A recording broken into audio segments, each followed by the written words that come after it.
Hey everybody, happy Sunday, March the 28th of 2021. I am sorry I haven't been able to post too much lately, but frankly it's not terribly exciting. It's more maintenance kind of things. But I did want to give a little bit of update of what's going on just so you can kind of see what's been happening. And also bear with me, I have been eaten up by ants. They're horrible this year.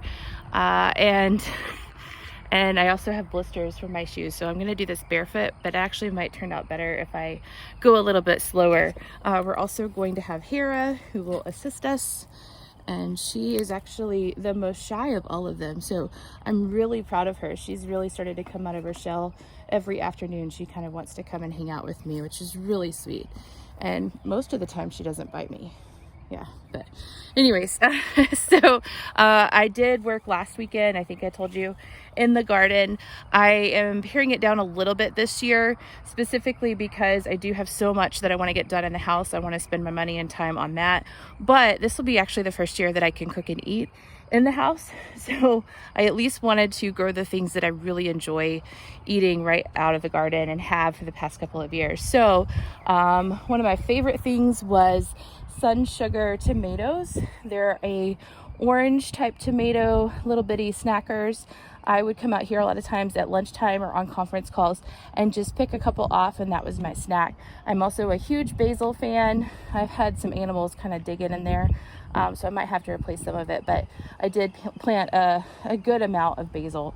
You'll see my umbrella over there on the ground. Sadly, I actually pick this up and I take it with me throughout the garden while I'm pulling weeds and doing the gardening, specifically because I am so fair skinned, and you guys can see I will turn red very easily, but unfortunately the wind caught it, and I apologize about the wind today. Nothing I can do about it. I've been waiting for a better time with better lighting, and this is it. So yeah, it's damaged. So I guess I'm going to be in the market for a new umbrella, which is really, really pitiful. But anyways, so we've got tomatoes and basil here. These are my snackers. Over there, I have jalapenos. So just a couple of jalapeno plants and then some cilantro. Obviously you can kind of tell I'm a Texas girl, and that's what I love to eat. I also really, really hate pickled jalapenos, but I love fresh ones. Especially on chicken tacos and things like that. Ironically, the best place that I've had that is at a little restaurant in Beaufort, South Carolina. I miss eating there all the time, and they would always put fresh jalapenos on their tacos. So anyways, I will hopefully be able to recreate that this year, which is exciting. The herb garden side actually fared relatively well. So all of our mints continued to come back with just regular spearmint, and peppermint is on this side. A rosemary came back. I'm not sure the variety, but I think that's a barbecue. And then of course I supplemented with more.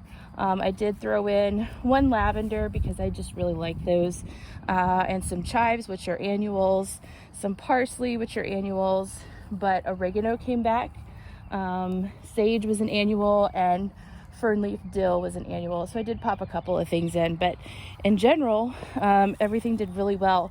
There's some bee balm and some thyme, and then you can tell see if she likes asparagus. Yeah, it's her friend too. All of my asparagus is doing phenomenally well.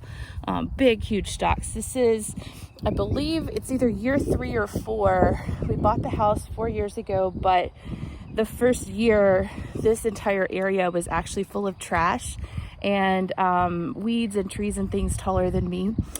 Actually, we took down 32 trees the first year. Not good trees, just trash trees. So this is quite a long ways to come, and also a good reason why I'm continuing to do all of the work that I am, and not just kind of letting it revert back to what it was, because I know how bad that can happen very quickly.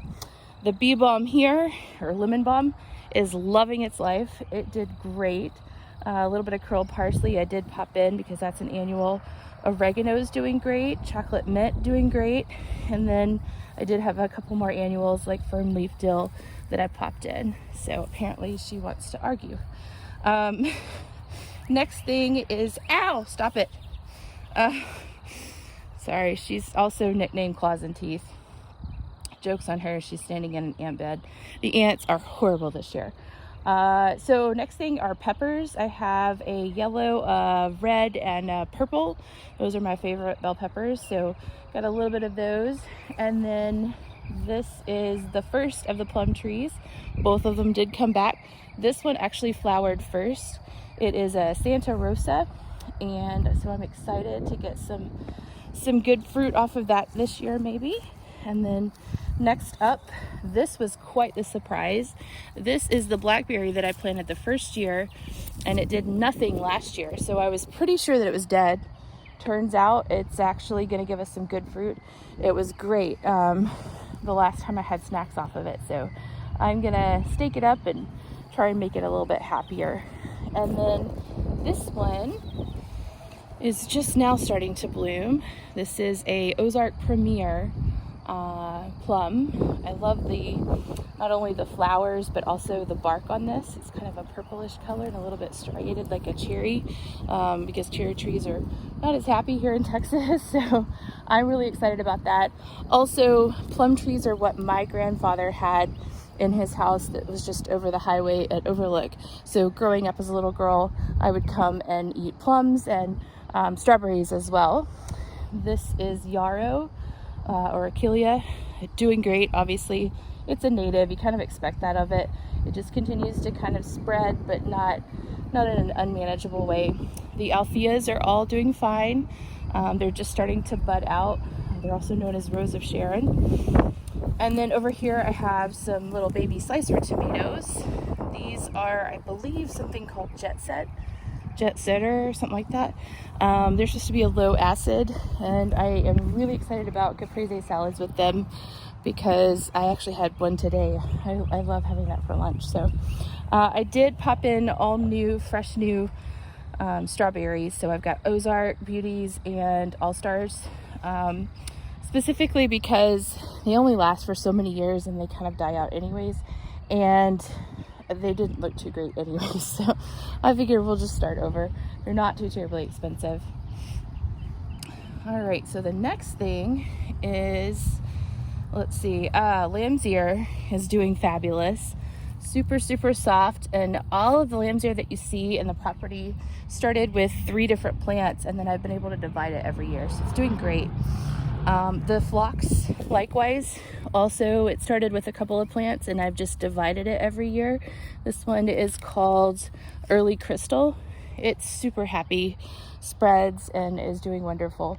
The snowflakes are just finishing up, so that's exciting. And then over there next to, I think that's Zeus, it's either Zeus or Hess, one of the 2 kitties is the iris, the immortality white iris, also coming up and looking super happy. So I think we're doing okay. Something that isn't so happy this year, the narcissus. It was just getting started, and then of course the cold came, but I don't think anything is dead. I think what we'll do is we'll just let it run its course. We'll fertilize, let it build some energy through all of that foliage and just die off naturally, and then hopefully next year we'll get really beautiful buds. I think this is a weed. I can't remember. I need to look at that a little bit more. But I actually see a teeny tiny little blueberry that did survive. Blueberries are not exactly super happy in our zone. So it probably had a great year with all the cold. But it actually has beautiful foliage, which is one of the reasons why I wanted to keep it, not just for the blueberries themselves. And then starts my weed patch. Unfortunately, this is a lot of work, but if I knock it out now, it is so much easier for the rest of the year. And you can see it just kind of, all the weeds come from the neighbors into my backyard, and then it's a lot of work to kind of keep under control. I've thought about different methods, but I try not to spray poisons and things because my food is so close to that as well. But we have, I can't remember what this is. It was a butterfly, kind of a bush. Gladiolas are starting to come up. Some of them are about 1 foot tall already. Some more of the phlox here and here. And then I think this is a sugar, I don't know what it is. Anyways, it's a shrub, and I think it's actually a host plant to aphids, which has actually been helpful to keep all the other plants free of them. Some more lamb's ear, super happy about that. And then we've got a dead Blue Point juniper.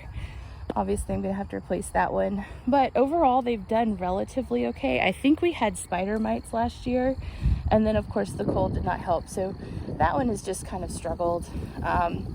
But there's another blackberry. I'm excited about all the blackberries we're gonna have this year. And then I don't know if you can tell, but the white wisteria is going to be blooming. So it has survived, which is really important because that plant is no longer available from the provider that I originally got it from. So that would have been awful to try and replace. I'm very excited about that. Blue Point junipers I can replace, no big deal. More gladiolas, and then these piles of grass that you see, they're actually lemongrass, which is an annual. I think I paid $2 for them last year, so not terribly expensive. And of course you can actually use them and make tea and cook with them. But it was kind of a nice filler, and I love the way that it kind of caught the breeze and everything. Of course it has to be removed. It also smells delicious when you do pull all of those weeds back out, so no complaints there. And what I've been doing is actually pulling those out and throwing them down and just mowing over them, which actually releases all of that lemongrass oil, so you get to smell it again. And obviously it's, you know, just kind of mulching instead of throwing it away. So that's actually worked out fine for me, no complaints. I do see that the mock orange there is going to come back. It's just buried in the weeds. And then the lamb's ear again, some more lamb's ear. This is just a standard old variety of just a white iris, just basic iris. More gladiolas, another snow white sensation, mock orange, more lamb's ear. There's a pattern if you can tell. A huge stand of phlox. And this is actually, I think, Davidii. I think it started with a little 4x4 pot. And so it's grown and I've divided, you know, all this time. So I'm super proud of that. I need to get rid of that. That's a ragweed, which is one of the reasons why I'm kind of struggling to breathe and sniffling a little bit. And you can see the neighbors have a ton of them. They will actually get taller than me, and I'm not a short person. So I don't look forward to that. Not a surprise, eucalyptus is actually not hardy in our zone, but I've gotten really lucky in the past couple of years. So this thing has gotten pretty huge, but obviously I don't think it made it. I just haven't gotten to this section of pruning and cleaning everything out just yet. But I'm thinking I might replace it. I actually bought the plants to do it. They're not too expensive. They smell great. I love the color and the texture. And you can actually make things out of them if you know you're gonna, you know, pull them up anyways, you know, make a wreath or something. So I might do that, and it seems like it's been pretty happy in this location, so I might just replace it. We'll see. And then this is one of my huge original piles of the lamb's ear as well. Again, a really struggling Blue Point juniper. And then I've got actually, I think this is a sterling silver daff. Really pretty sweet little one. It was late obviously, but I got lucky because if it had come up earlier it would have been struggling more. Some more mock orange, and then I think this is some Clara. I can't really tell. More mock orange. You can see it's just now starting to bud out, so I'm really excited about that. That's actually one of my favorite plants. So actually the pattern I have here is Blue Point juniper and then mock orange and then Blue Point juniper and so on. It smells great. It just kind of gives a little bit more life, and we'll see if they make it. Now, something that probably did not make it are these azaleas. I think they're called Moonlight, and they're not looking so hot. I'm gonna give them just a little bit longer. Plus I just want to see if there's anything I can find to replace them. If not, again, I'm kind of gonna be tight on the budget this year because I'd rather spend the budget inside the house. So I might just put mulch, but it's unfortunate because the sooner I can get plants established, the sooner I won't need as much mulch and I won't have to be, you know, doing all of this maintenance. So it's quite the bummer. Same thing with the camellias. This is a white by the gate, another one of my absolute favorite camellias. I have not been able to find one to replace it with. I did see some seafoam, which is a very similar variety, but I restrained myself and didn't spend all the money on them. They're not cheap. So they are probably gone, and you see I've already got them pulled out in these other sections, but we'll give them a shot and see what we can do.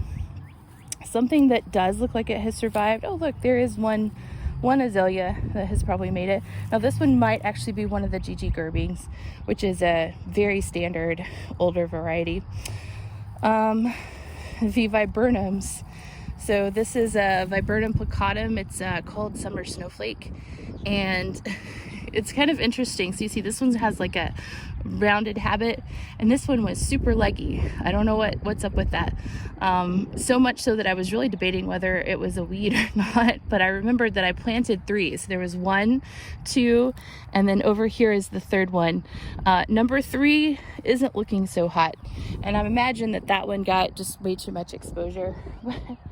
We'll give it a little bit more. I'm trying to be as patient as possible. And speaking of this camellia, I've already cut it back. It was probably about 3 feet tall, and so I've already cut it back to kind of the living spots. It could be worse. And then of course this mound, it's about a 2 foot tall by 4 foot wide ant mound. It's live. It's gonna be a rough year, you guys. My feet are just eaten up with all of the ant bites. And then my Magnolias, this is a tiny variety called not baby Jim, teddy bear. So it's a little bit more compact and actually a little bit more tolerant of different light options, but it is an evergreen. What will probably happen, and you see it happening now, is that all of these leaves will just pop off. But I am hopeful because those are some buds. So let's hope that we made it, because these are also not terribly easy to find. You can find a lot of the other ones like the little gem, but this one I remember having to go to a lot of places to find it, and I really want one, if not the 3 that I have. My parents actually had Magnolias decorating the house here and decorating the church when they were married. They went and cut them from a neighbor's garden here in Kearns. So I just want to make sure that I always have that. It always reminds me that it's their anniversary, and they smell amazing. They have sort of a lemony scent, and then you can decorate with them as well. So we'll just keep our fingers crossed and hope that they survive. So I think that's kind of it for the gardening. Here's kind of one last shot of everything that I've been working on. I know it doesn't seem like a lot, but if I spend a few minutes on it now, that's probably a whole day's worth of work that I don't have to work on it down the road in a few months, because the weeds just take over. And if anybody is familiar with the property, this area was completely solid and you could not even see to the other property with all of the vines and weeds. And right now, I think in cleaning this out, I came across one of the dreaded vine, and I'm gonna go ahead and pop some poison on it. I don't like using poison, but in that particular case, it's bad and it's worth it. So we're gonna go ahead and get that under control. And I just feel like if I stay at it, I can't tell you how much, you guys, when you're pulling weeds out of an area that was mulched really well and taken care of the year before, it is just like butter. It is so much more pleasant. It's an enjoyable experience.